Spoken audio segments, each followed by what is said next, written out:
This is Buck in solo today on Clay and Buck, and I put out a little poll last night. I was really curious. I want to know, and this is about as non or unscientific a poll as you run, right? It's just people that follow me on Twitter, which is a very small percentage of the millions of you listening to this show across the country. But it got 50,000 votes, so I had some sense, I think, of where people are on this. And I asked the following question, because look, we just lost a Senate seat in Georgia. It stings. It stinks. It shouldn't have happened. Right? This is the honesty section, right? This is the truth battalion right here. We're just going to call it like it is, day in and day out, and it's not a good. It's a rough one to take. That in a state where basically every Republican won. Basically, you got to remember this. It was so people are saying, "Oh, it's the elections, it's the mail-in." It's not in Georgia, not this time, because Kemp won by 8 points. Everybody, look at the other candidates in Georgia. The Republicans won. They basically ran the table, lost a Senate seat. This is the third Senate seat we've lost in Georgia. What is going on here? Third Senate seat in 2 years we've lost to Democrats. All winnable contests. So I just asked, I'm curious, who is most at fault for Walker losing a clearly winnable Senate seat in a state that the GOP otherwise dominated? And I put the following categorizations and left it open for anyone to add anything else they wanted. But I said, number one, Herschel Walker, the candidate, obvious. Number two, Mitch McConnell, leader of the Senate Republicans. Donald Trump, number three. Other, number four. A lot of people said, by the way, I should have added, and there's only four categories you can have on Twitter. So yeah, I could have added Ronna McDaniel. That was a common one. People put the money spent. People said all of the above. What was interesting to me, though, is that 56% of the respondents in this poll said Mitch McConnell.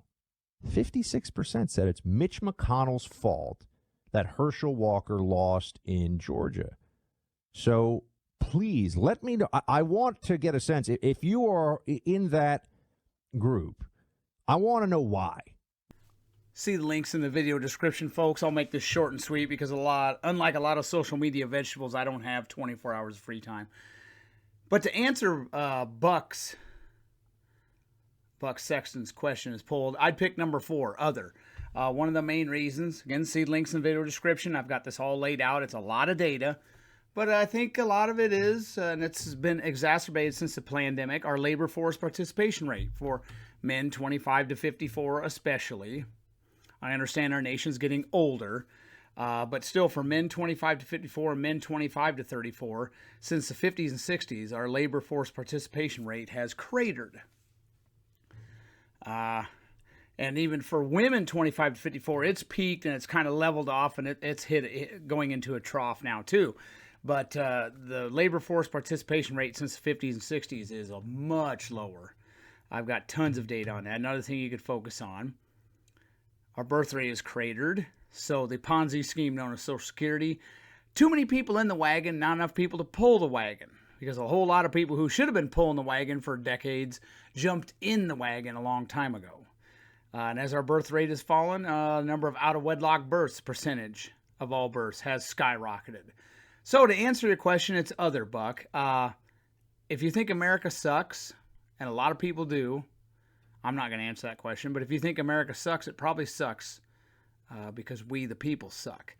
And I think Ben Franklin said this, if I remember correctly, as soon as they figure out that they can vote themselves money, then you have a republic if you can keep it. And as soon as they figure out they can vote themselves money, so the Democrats have done a great job of nationalizing everything.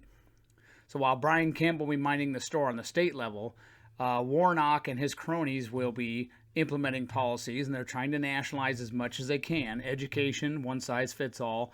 They're going to make it as well. Put it this way, the people who are going to be professional voters but don't work, they're always going to be poor, but the dumbs will give them just enough to keep them afloat. And sooner or later, we're going to have a massive reckoning, and I wonder what it's going to be like when the shelves are empty. for maybe months at a time. I kind of hope it does happen this summer. Yes, you heard it here first. I hope that does happen. I'm prepared for it. I've been preparing for this day for years. But I think it's because we the people suck, and they've figured I'm going to just take a gamble and vote myself a handout. And that's why the results are what they are. And it's not going to get any better. And that's why the Democrats want to bring in over 10 million more people, and many of them will be freeloaders. So then they can stack the Supreme Court, mail-in elections for everybody all the time. Local election officials will be carrying ballots a week and a half after the election.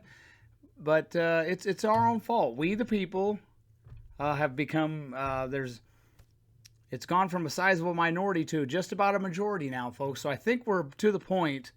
Get your spiritual house in order and then get your financial house in order. I think we're just polishing the brass on the Titanic. When I run the numbers, and they should be out in March, Biden's spending per 100,000 employed civilians, it's going to make your eyes explode. So again, lastly, to answer the question, it's other, Buck, and it's because there are a lot of people who are totally happy with being poor as long as they get a handout. So, and the people in the wagon outnumber the people pulling the wagon, and the people in the wagon have whips saying, come on, pull that wagon for us. Don't be lazy and don't be selfish. Not enough people to pull the wagon, and the people in the wagon are outvoting the people who are pulling the wagon. Have a nice day, and don't thank me now for the sobering information.